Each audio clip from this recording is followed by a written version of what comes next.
Today, I would like to welcome a rising star of British basketball coaching, currently the head coach of Great Britain under-16s and part of one of the top academies in the country, Myerscough College. I would like to welcome Coach Troy Culley.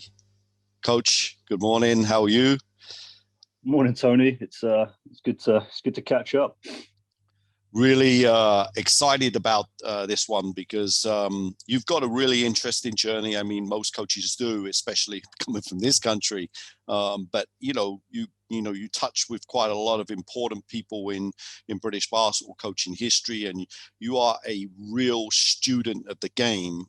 Someone that really takes time to understand both the history and also different concepts and stuff. So I want to really dive into that. But let's talk about where you're from, where you were first introduced to basketball and how this kind of fused itself into coaching basketball. Sure. I mean, I'm from Brixham, which is a small fishing town in Devon. The area is commonly known as Torbay. So not the basketball hotbed in the country. I think, everyone has their opinion of what the Southwest region is. But I was, very fortunate that when I was growing up, there happened to be a court near my house, and like a play court, and there was two guys that used to play pretty much every day, and used to always see it. And there was one year, I grew up playing football a little bit, and the fair was in town, so we couldn't play football. So it was like, right, well, all the the kids on the street I grew up in, flocked to this like multi-games arena, and we all started playing basketball. So I had a little bit of basketball just because of you did it in PE at school. But it was once I got into it, I was like, oh, this is I'm enjoying this. I was quite tall as a teen, and I was like, right, well, this is something that I want to do. And how do I go about it? And I remember the two guys, the two brothers, Dan and Mike Hall. At the time, they were both students at Churston Grammar School, and they were coached by Rick Warridge, and they were coached by Norman Waldron. And I didn't know who these two people were at the time. And at the school I was at, Brixham Community College, again, there was no basketball. But in the year I started picking up the game, there was a player in the year above me called Sean Porter, who spent time it used to be Tamar Valley Cannons, and then he went to Reading Rockets Academy as a junior, and he then came back and played for Bristol. So it was like, oh, okay, so I'm seeing like these little influences. I want to get involved in this. So back in those days, it was open up the yellow pages and find the nearest community session. And I went along to the community session, and after about a year, I was like, right, well, where's the nearest club? And that's when I found Torbay Tigers. I met Rick, and that's kind of how it all started to happen. So those are two names synonymous with first the England school set up, and then more importantly national junior teams, especially. I would guess Rick was 80s and then 90s. I mean, he's obviously a pivotal person. He's had a role in so many coaches. So and obviously Norman was a very, very esteemed person in what was the ESBBA, if I'm not mistaken. First, I think he ran it for a number of years and was a team manager on numerous England teams. So that's an incredible influence, the fact of seeing that. So talk about, first meeting those guys and what they did to you. And did you start seeing something about coaching with them when you were with them? Yeah, I think I can say, I mean, I was just very lucky that you had that, I see it now when I look back that both of those guys were at that point in my journey very early on. I think they definitely coached the right way. And it was very much like, as soon as I got involved, you had this family feel of the club. The club was all volunteer led, but there was a very deep sense of, giving back. And that was kind of embraced and reinforced by everybody from the top down. So I was encouraged to do my level 1 coaching badge when I was, I think, 15, like back in 2006.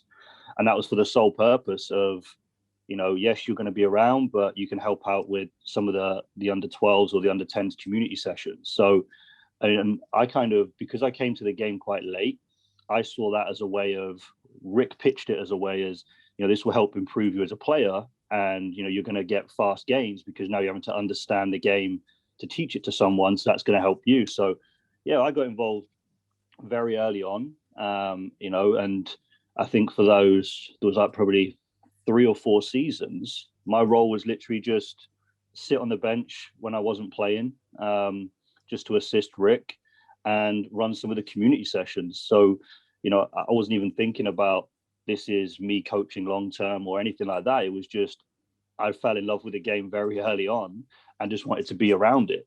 Sure. And then, yeah, it's kind of, I spent, what was it, 2006 through till 2013 there in Torbay before I left. And so, I mean, we'll come back to Rick in a minute, because I know that, he's a really big part of your, your success and also your development. And I think it's really important, something I haven't touched on. I want to do some things differently with you in our podcast today, but, talk a little bit about, in a minute, we'll talk, once you've gone past some of your journey, talk about how Rick has been a mentor to you, because I know that you talk to me about that on a regular basis. So from Torbay, you go to where was the next stop, and at that time, what are you thinking, with regards to playing stroke coaching? So I didn't first head coach until I was 19, and then Rick gave me the under 14s team, which was off the back of like a central venue league that he ran for the Torbay area. So you had loads of all the different secondary schools, each had a team. They kind of came together to play, and then that became like the feeder for our club team. So at that point, that's when I started to, get the bug for, I like leading this. I like leading. I like actually coaching and making decisions myself and figuring stuff out. That the later years at Torbay, that's when I started thinking, right, well, how can I do more and get more? And I think it was 2010. I first got introduced to like the Southwest APC. I think it was APC and then rebranded RPC, and it's now Aspire. And that was, again, it was a chance just for me to go in as an assistant. And that was run by Paul Christensen at the time, which is another name within the region. And that was it. Not just the name in the region. I was very fortunate to have coached against Paul many, many times as a young coach with Gloucester Jets, and he ran one of the best programs. Certainly predates the Bristol type programs, and I would have said for sure would have been, for that region, would have been by far the highest level, until now, the Raiders and stuff, and then obviously with Bristol now running their BBL franchises. Very quick question just before you say about what made you go? Obviously, I understand the geography of the area pretty well because my parents. What made you go this way instead of going towards the Raiders? Was there any reason? Because Plymouth were starting to develop as a BBL club almost at that time. What were your reasons to try to go upwards instead of going towards the Raiders and Plymouth? For sure, I think it was. I had a lot of good influences at Torbay. And then even within like junior national league, like we were having success within the region, that I kind of got to the point where I was like, if I am going to commit to progressing, like, why would I stay in the region? Like, let's go and see something different. Let's go and be around a different environment, a different style, level of basketball, whatever it may be. And that's where there's a guy that I met in the Southwest program called Mark Cernsich. And he, at the time, he was at Taunton working with Cam Seeley. Right. And he left, I think 2012, and went and joined Medway Park Crusaders. And then the last year that I was in Torbay, I kind of was coaching the junior team, still playing a little bit for like the men's team. And then I found out very quickly that player coaching is incredibly tough. And I wasn't, as a 19-year-old now coaching people that I grew up with and, been around all my time, it just wasn't working. So I made the decision to kind of stop playing at that point, and I'm going to focus on coaching. And then that's when I started having the conversations with Rick around, where do I go next? What do I do next? And, I think there was, not many people know it, but I think that's when me and Rick hit a rough patch, because I think it was not necessarily set up for me to kind of bring Torbay through. But we probably didn't speak for a little while just because I made the decision to leave. But then, like I say, I met Mark through the Southwest program, and he was already working with Jesse Cezanne down in Kent. I met Jesse when, he'd come to Devon one year. They brought the England under-15s down, and Rick had hosted them at Churston. So that just kind of seemed like a natural step because, I knew people anyway within the region, and you did like the regional tournaments and things like that. But I think having Mark, who knew Jesse, that was kind of way in, and we had a conversation, and that materialized pretty quickly. That I then transitioned, out of Torbay, and I went to university in Kent, and then joined what was then Medway Park, which is now Kent Crusaders. Wow, Jesse's name has come up numerous times in the podcast, and it's just, to me, shows me how much that program has influenced not actually just players but more and so coaching in this country. So many good coaches have gone through there. So you go to university, and now are you starting to think coaching, this could be me, or are you still, you want to just become a better coach? You're not sure what the direction of life is going to be, or what? How was that feeling? And then secondly, who were you working with down at Medway? What were the other coaches, and who were the other coaches there? I think it was, growing up, when I started getting into coaching, even when I first started playing basketball, resources weren't readily available like they are now. So I remember, used to have like the NBA on 5 Live, and you had the ULEB Cup, which used to be on Eurosport, and it was always kind of like a pipe dream of, like anyone does, is I'd love to be at that level one day, either playing or coaching. And as the time went on, it came more and more like I'd love to do that coaching wise. But honestly, I think the conversation I had with Rick was literally just, I want to be a better coach. Where's the next step for me that's going to challenge me? And, when the reason I fell on Kent was the fact that, they had a whole club structure from top to bottom. And, Torbay didn't. Torbay was very much, we had teams based on what was around, so a lot of the time it was under 14s and under 16s. If there was enough of the under 16s that returned, we'd have an under 18s team. If there wasn't, then we just encouraged those players that were returning to maybe push into play for the men's team. So I think what attracted me to Kent was I knew Mark, so I knew somebody going into a new environment, because, although I moved away from home, it was still, it's an adjustment moving away and doing something completely new. And then it was the fact that they had, you had your under 14s, 16s Prem at the time, 18s Prem, Division 4 men, Division 1 men. And, you had the academy structure as well underneath that.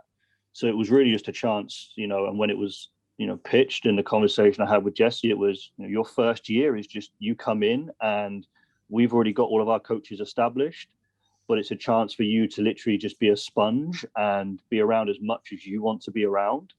And, you want to develop an opportunity, here it is, make of it what you will, sort of thing. Mm. And who were the coaches that were in that program and the academy program at that time? So when I joined, you had Ivan Cuesta, the Spanish coach, which was brought over to run the D1 program. Jesse was there. Mark Cernsich was there. There was a French guy who ran the university team who did the under 16s, Lorraine Dagger. And, I think Lorraine Dagger taught me so many lessons as a young coach, which weren't even related to basketball, and it's stuff that now, I look back as I've kind of gone through this journey, and some of the things that she would say on the way to games or in some of the meetings we have really resonate now. And like the biggest one, I think, which is quite not necessarily an issue, but quite common in today's society, is just around like, self-awareness of, who you are, what you need, and what are you going to do, sort of thing. And that was something we were talking about years ago, which at the time I was thinking, well, this doesn't relate to technique or tactics. Why is this relevant? But yeah, and then after that first year, there's some shake-ups, and that's when Adam Davies comes in, and I knew Adam from when I was doing some of the Southwest stuff, and yeah, it's a kind of and then I think from off the back of that now, like a lot of coaches that have come through, coaching those junior teams have been involved with national teams at some point. Great segue. So that's going to be my next question. You are one of the coaches, that have gone through the pathway, a real pathway when it comes to both England basketball and then, which filters into the Great Britain programs. And you've been there, from the regional setup, into developmental teams, into national teams as assistant coach, and then as a national team coach. Talk to me a little bit about that. Talk to me about some of the people that are really important along that pathway, that have helped you. And do you think that, it's obviously it's worked for you, do you think that that's a really important route for younger coaches in our country? I think it was, I think the regional tournaments, as much as they were a great event for the players, were probably instrumental for me, just at that younger age of having the experience of, being an assistant with the under 15s, the under 17s, the under 13s, then having the opportunity to head coach some of those teams. And then, Paul Christensen back then was so influential because he knew the region was weaker compared to some of the powerhouse regions. So alongside the regional program we had in the Southwest, like he organized a lot of European tournaments. So, I was going away 2 or 3 times a year to Belgium, to Estonia, to France, to Holland, just to play in these invitational tournaments. And I remember the first time we took a Southwest team to Estonia and we lose to the Sabona school by a cricket score. Mm-hmm. But that was very eye-opening because at the time, and I think it's still true now in some senses, is, you get tunnel visioned if you don't leave your environment and you feel like, this is the best thing for us. It's like when you step outside of your environment, I think there's always somebody better.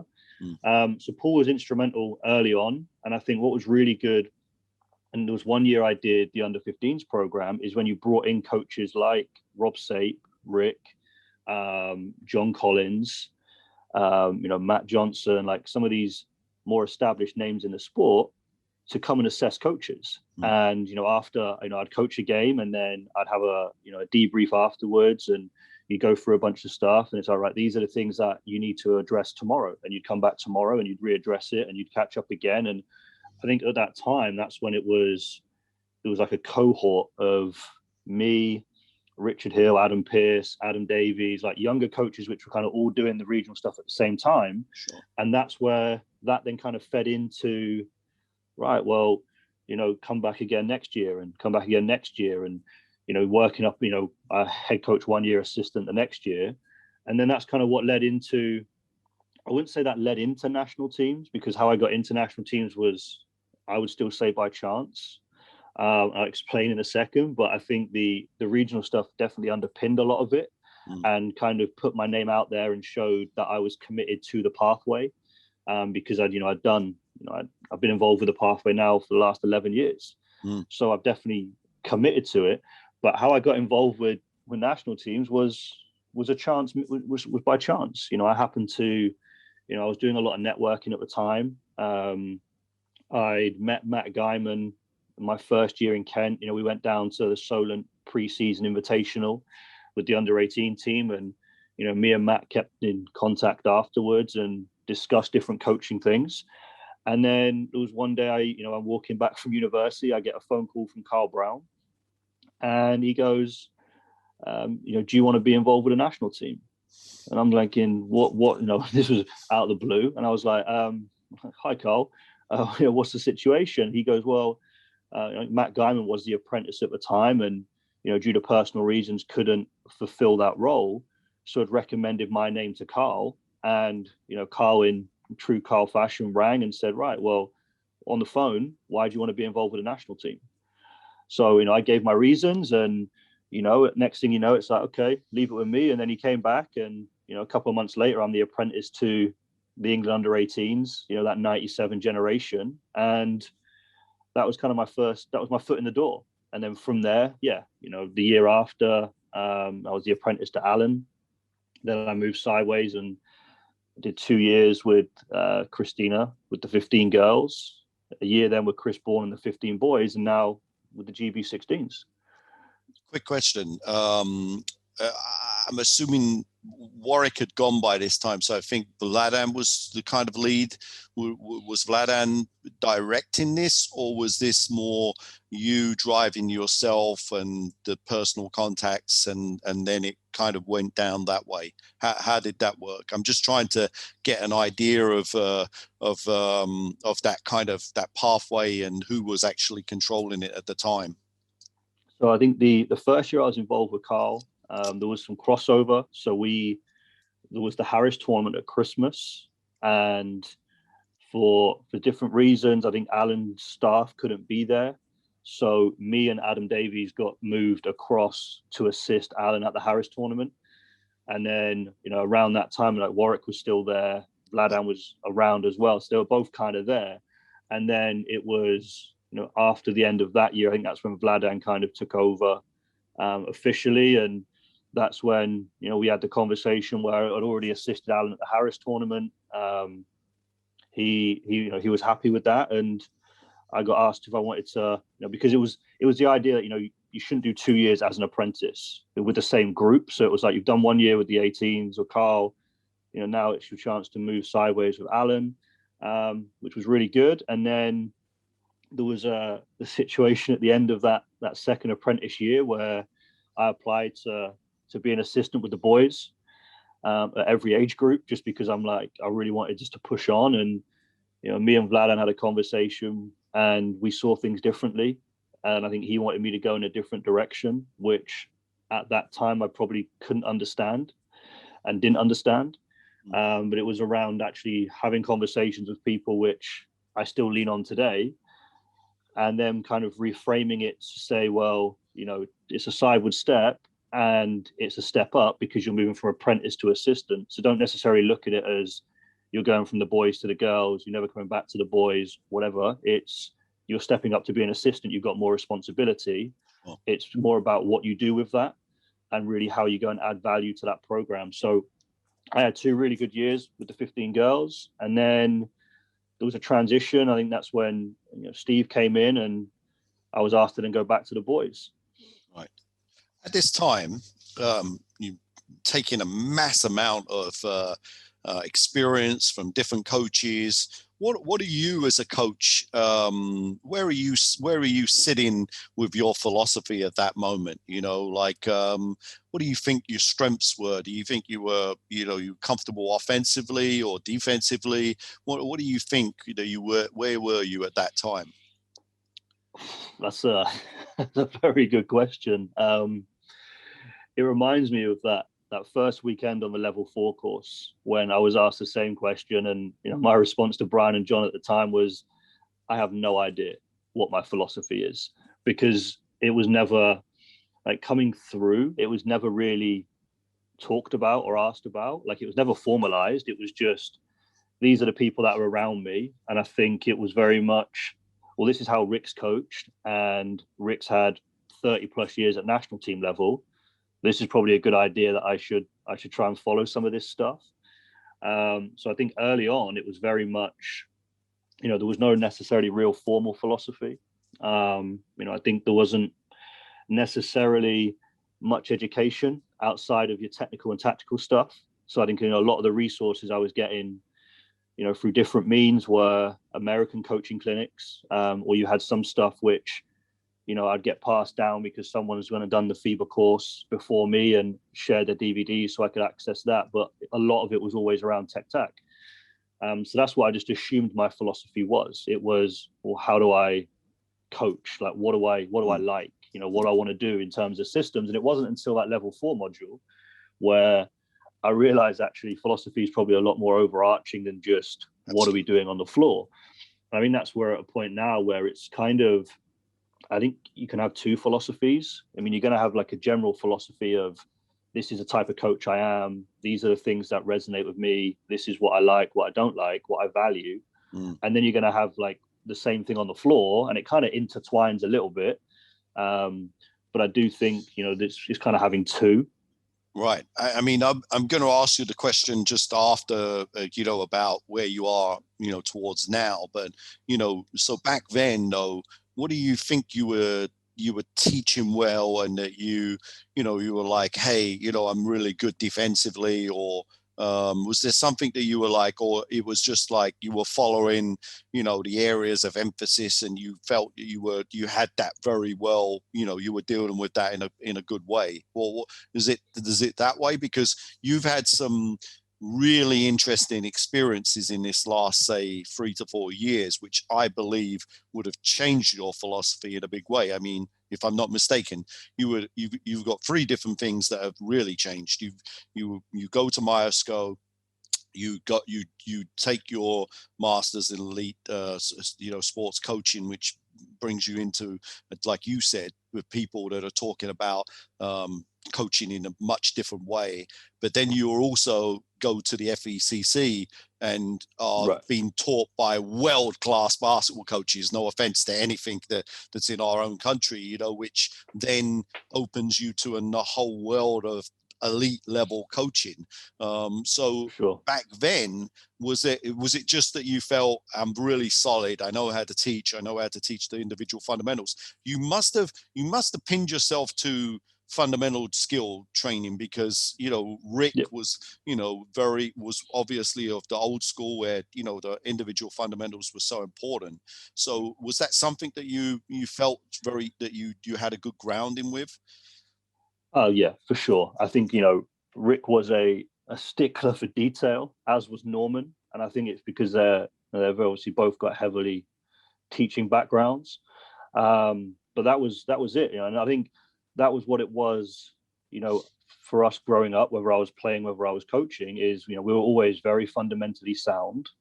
We could do, everybody could, shoot a little bit, could pass, could play defense. We understood how to play.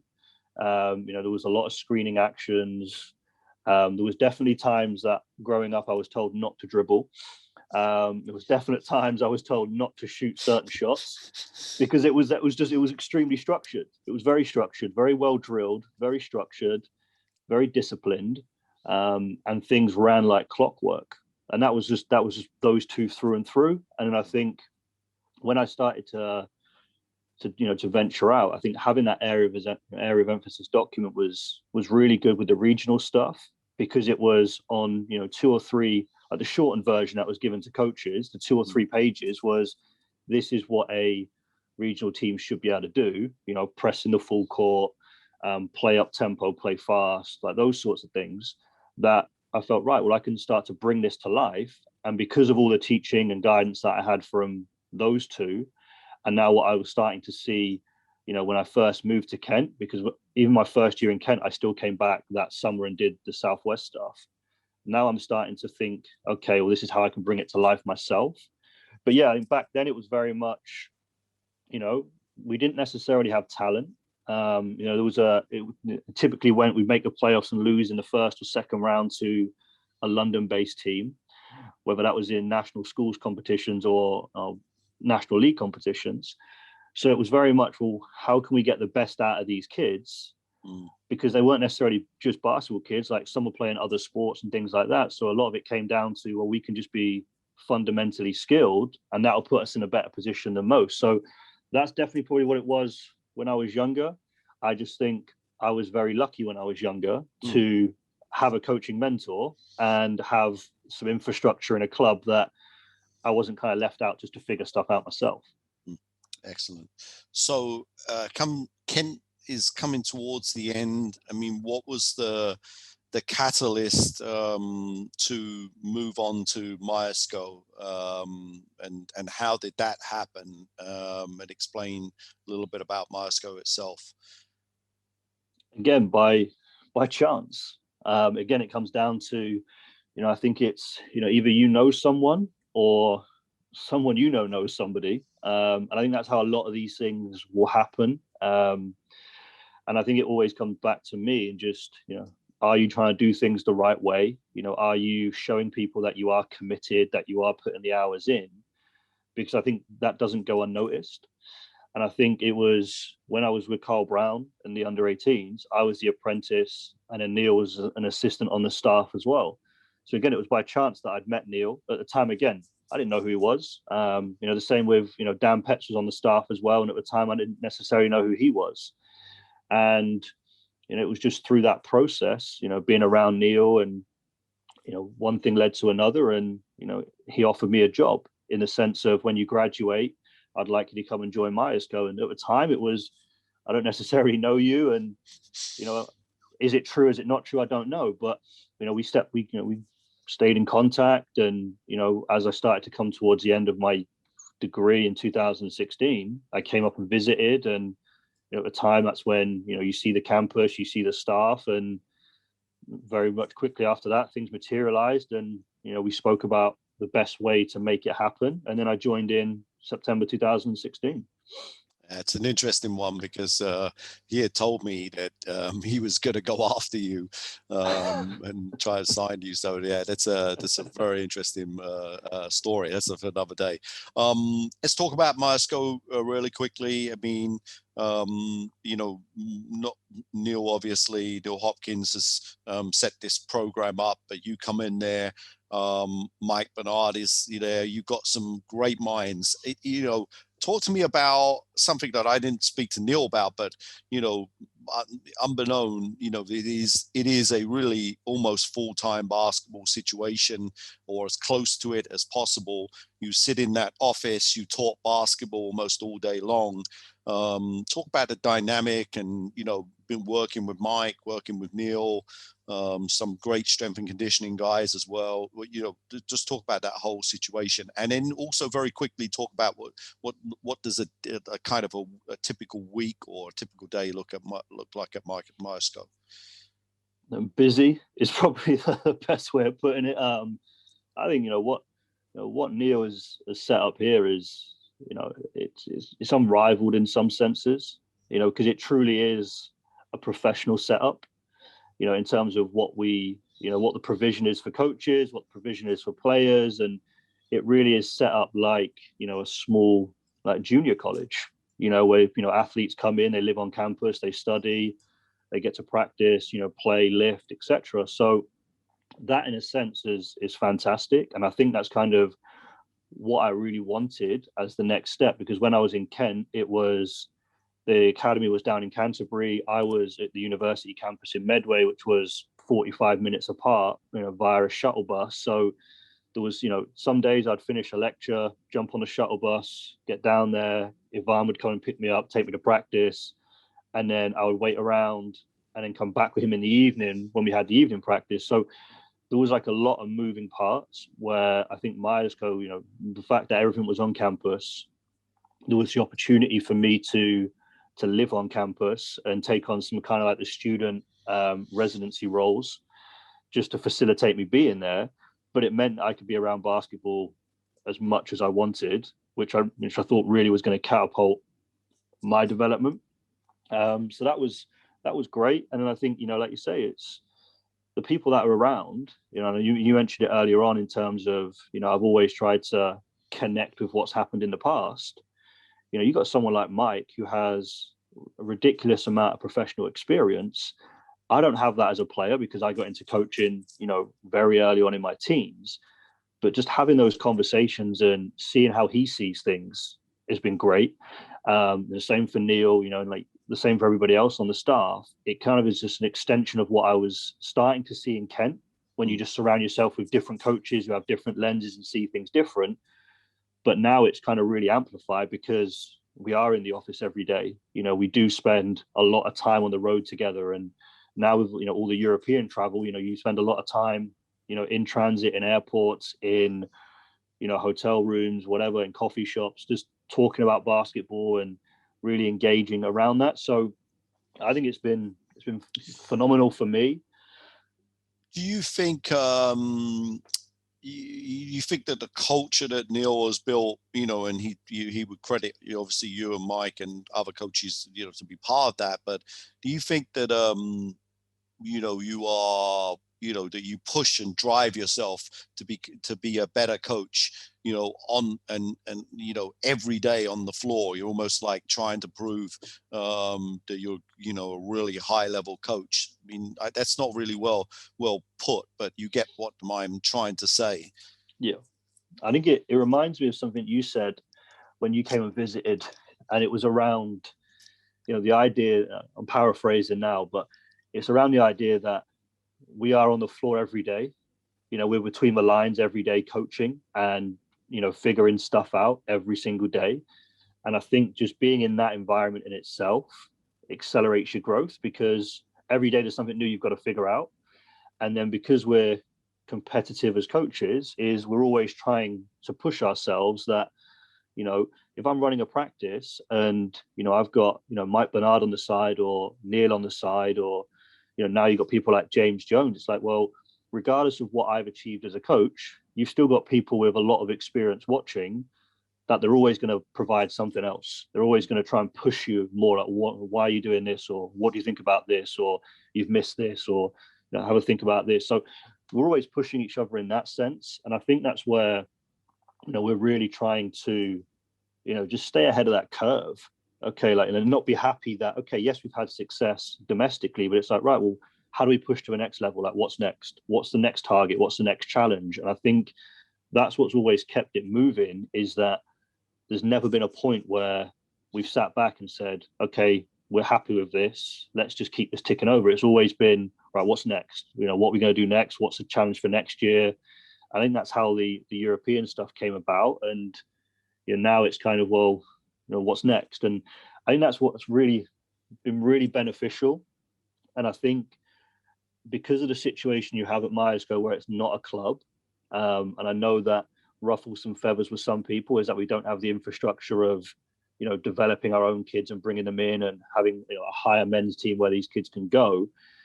But I think it works in a sense that when you come here, like, you're coming here for one purpose. The players are coming here for one purpose, which is to develop and soak up as much as they can to move on. And then it's the same for us, in that we know that when those players come through the door, is we've got to really maximize their short time with us, to then kind of get them out the door and onto bigger and better things. So I think that in itself just kind of keeps you on your feet. Yeah, excellent.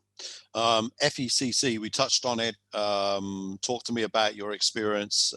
Very quickly, explain what it is first, and who were your kind of lead coaches on your cohort, and also some of the coaches that you coached with on the cohort as well.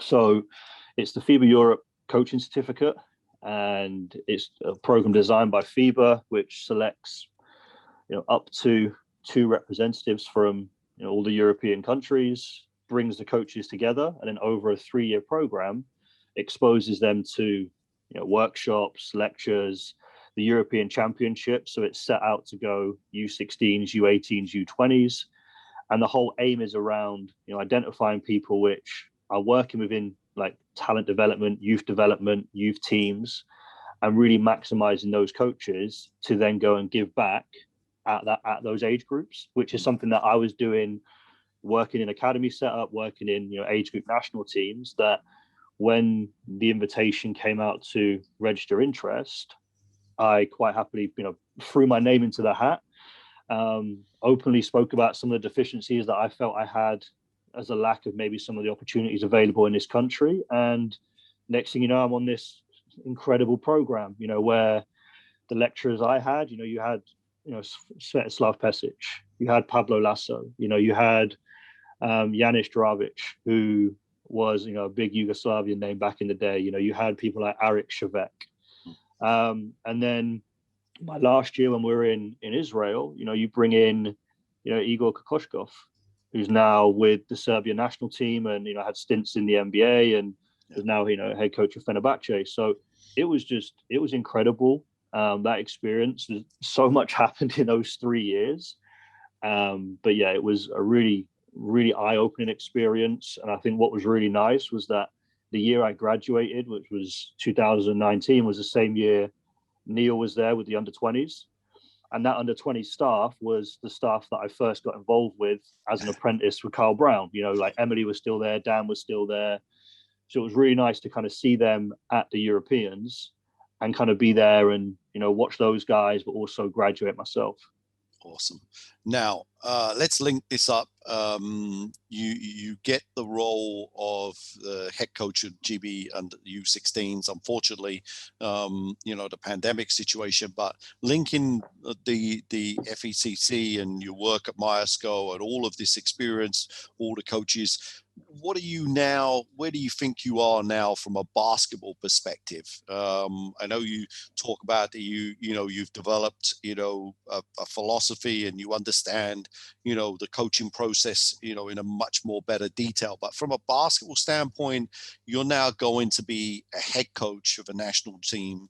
What are you going to put on the floor that's going to kind of, you know, be your mark?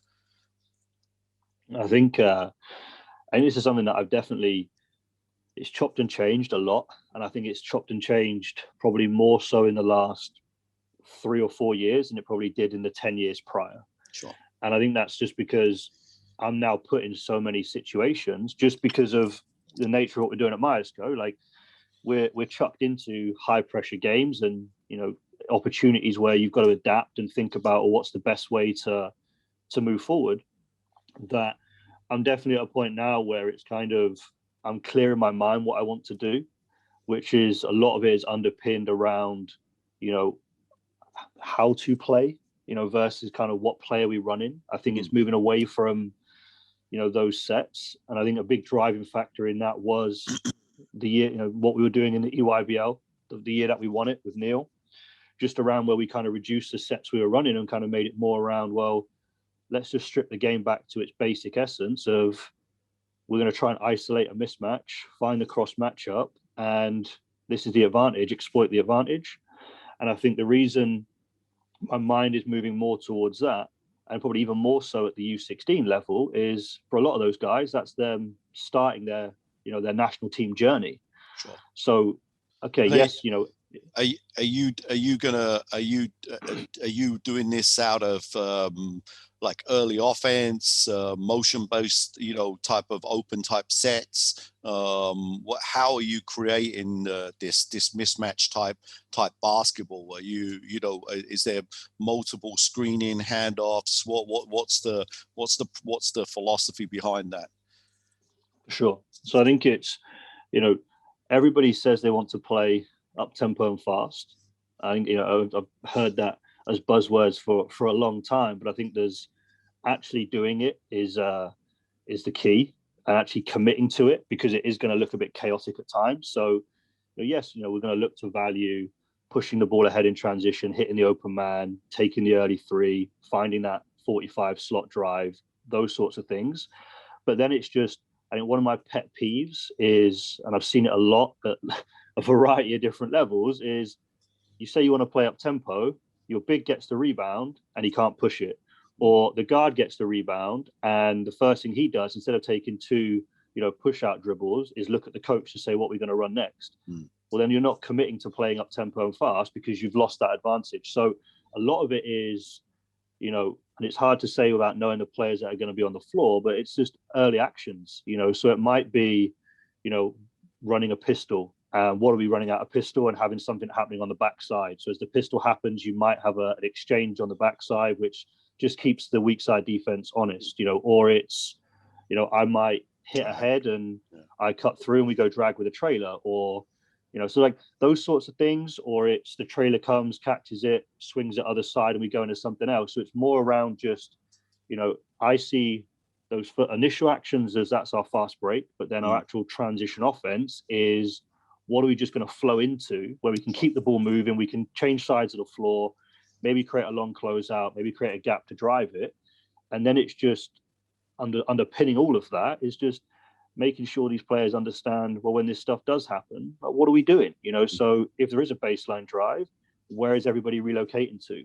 If it does go into the post and we've got a breakdown there, what are we doing outside of that? So again, it links back to that, just having some guiding principles to let them make decisions on offense. And it's like a loose framework where, okay, if whilst you're, going to do a certain action and the defense takes that away, well, then what's your solution to that? You might go and do something else. So it's encouraging them to do that.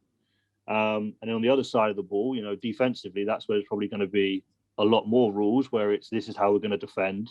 Sure. And this is, kind of where I'd have more like autonomy, but then the autonomy goes to the players on the other side of the ball.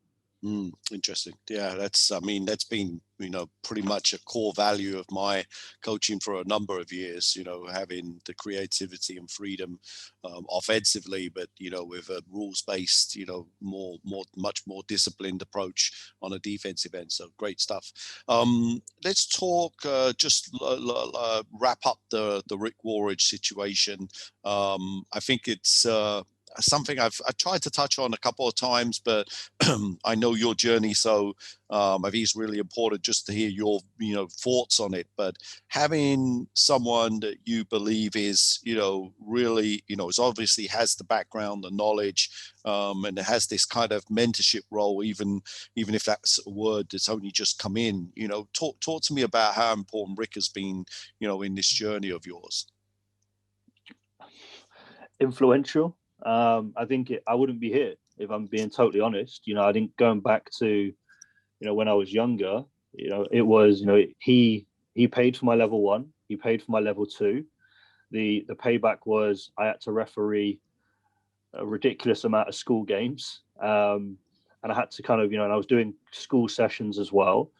But it was kind of, it was, this is what you want to do, then okay, like I'll help you out right now, but then what are you going to do to show you really want it? And I was happy to do that. And I think I didn't realize the resource he was when I was there. I think like a lot of things, when you step away from something, you realize it's what is true value, I guess. And I think as I've started to progress and I've started to face more difficult challenges, that's when I've really started to lean on him more. Because I think when I was younger, I think it got to a point where he taught me everything I needed to know to kind of have some success within that environment. But now I move out of that environment, and it's things like, when we had a really bad 6 months at Myerscough, where I think, Neil's probably going to hate me for bringing this up, but we lost to Haringey by 2 in the under-18 Cup semi-final. Lose to Charnwood in the final at the Harris tournament, and then lose in overtime to Manchester at Final Four. So for someone who grew up in the Southwest and never really got outside of the first round of the playoffs, to now have like 3 really big pressure moments in a short period of time, that was quite tough to deal with. And having someone like Rick, who's removed from the situation, that could look at games and can give you advice and give you opinions, that helped quite a lot. And then when I started transitioning into like national team stuff on a more like a higher level, if you want to call it that, want of a better word, he then just started to say, well, have a think about this, and what do you think about this? And to the point now where it's just, a lot of the times I go back and it's just him talking about different things, like he mentions Humph a lot. I know those two are very close, and he brings out the different experiences that he's had and what he's seen, and when he's talking about when he coached Lawal at U16s and things like that, that it's kind of gone full circle from, me just listening and learning very early on to me then, really seeking advice because I was unsure of a lot of things, to now it's kind of, I think the phrase he gave me in the summer when we caught up was, if he told me half of the things that I now know back when I first started, like I probably wouldn't have got involved in coaching. But I had to go through it to appreciate it. And yeah, I think it's, like I say, it's really important that you do have a mentor. Or I don't even think you call it that. Like I've never called it that until like now, when it's kind of become more of a buzzword. But I think having somebody just to guide you and keep you in the right direction was really important for me. So yeah, I think it was very influential. As one of the younger generation of coaches, talk to me a little bit about, what I call the coaching fraternity or British coaches. I mean, are you feeling, positive about where coaching is going? Do you feel that there's a good camaraderie between younger coaches? Talk to me a little bit about that. I mean, that's a $1 million question. I think a lot of it for me comes back to what I said, you mentioned before around, who's actually coaching. And I think, it's a lot easier in like this day and age to have an opinion on something without actually the experience to back it up, or at least have a relative experience where you can relate to maybe something that person's experiencing or going through. And I certainly found that, what I thought coaching was in Torbay was completely different to when I got to Kent.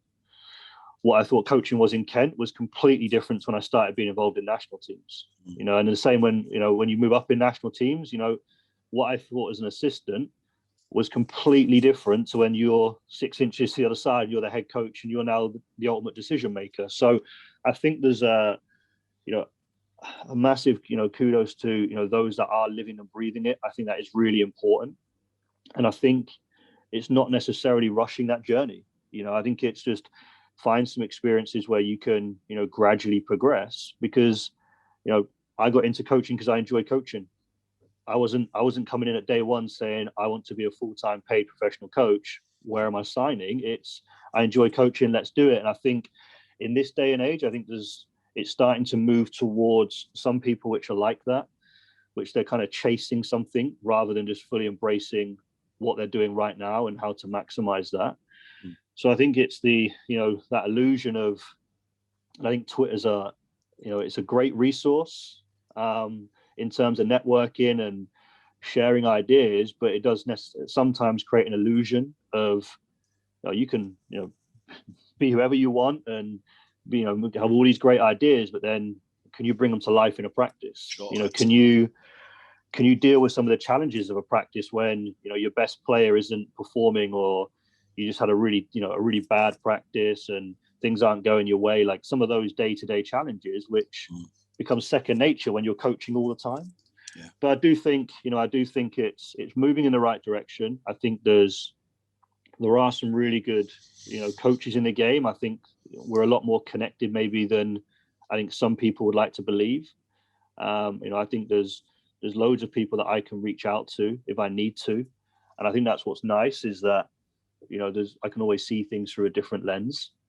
But I do think, some of those coaches coming through in this day and age, I think it's really important that they're not necessarily humbled, but they are guided.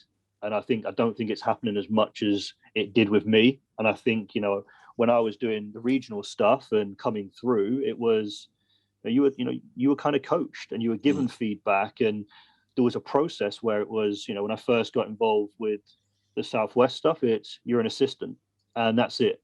And you're an assistant until, Paul Christensen feels like you've paid your dues in a sense and earned the respect of those around you that say, okay, like you've committed now, you've shown you're committed, right, we'll give you an opportunity. Where I think for some people, I'm not going to throw too much shade, but have they really worked for what they've been given? Or is it they haven't really done anything, but then they want everything? So it's kind of just appreciate the opportunities you have and just try and maximize it. But I think a lot of it comes down to, is there some guidance around? Great. Okay, let's finish it up with 3 quick rapid fire questions. Favorite drill? That's an easy one. It's a conversion drill, so like 3v3 or 4v4. Very simple. You play offense, you get back on defense, team on defense, outlets, and for me, it's just been a staple of every practice at some point, because there's so many different ways you could take it. You could use it to teach something, you can use it to really drill home and practice something, and then it's a great competitive drill depending on the different elements you put within it. So yeah, I think that's something we use a lot. I definitely use a lot of in my practices, just because I don't have to worry about setting up a new drill. It's just, right, get into this. The focus is 3v3 conversion. you've got to get a post touch before it's live.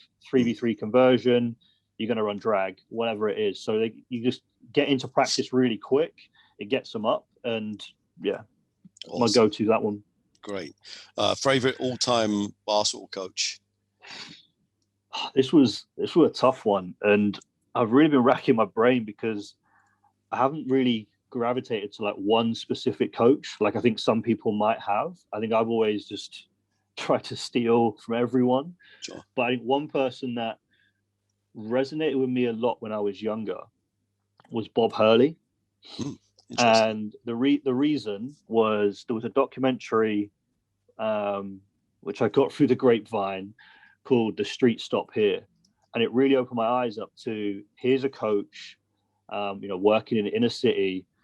They don't necessarily have their own gym. It's a great documentary. I know it. But he really maximized what he had, and for me that like really captured the essence of this is what youth sport is in terms of what we're trying to get from a basketball sense, but also equipping them with, these are some life lessons that we can take, and how do we do that, and how do we establish discipline and all those things. So he's someone that appealed to me early on, just because I'd never seen it done in that way. Interesting. Yeah, great stuff. Bob Hurley Senior, not Junior, by the way. Yes. Favorite go-to saying or statement? I mean, there's probably a few that the players could give you, but I think one which is safe to air is I shout "pull it" a lot from the sideline. I think it goes back to my first year when we had that Division 3 team where our tallest player was 6'3", and we had no inside presence. I think it was very much, we were the essence of run and gun. I think the first game of the season we hit 18 threes against Birmingham the first game, and then that just kind of became the story of the year. It was, we'd find ourselves down by 10 or 15, and then all of a sudden everyone was just pulling it from anywhere, because it was the essence of, look, if we get into a half-court game, we're not creating a breakdown. So if you're open, just let it fly. And that's just kind of stuck. And I think that just reminds me, especially with shooters, I think a big thing with shooting is confidence. Absolutely. So I'm all for just, empowering those guys just to get it up there. Yeah, great. That's great stuff. Coach, listen, I really appreciate your time today. As usual, we could always expand and go forever on different subjects and stuff. I think that, your story is very, very interesting because, again, like you specified at the start of the our chat, that you were from an area that didn't have a huge basketball history and was certainly quite away from bigger cities and bigger areas of basketball playing. And so for you to have come from there and to be where you are at this present moment, and then with a very, very upward trajectory, I really hope that you continue going in that direction.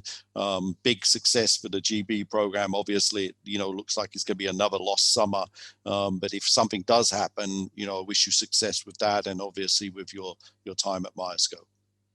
Thank you, Tony. Really appreciate it. Thank you.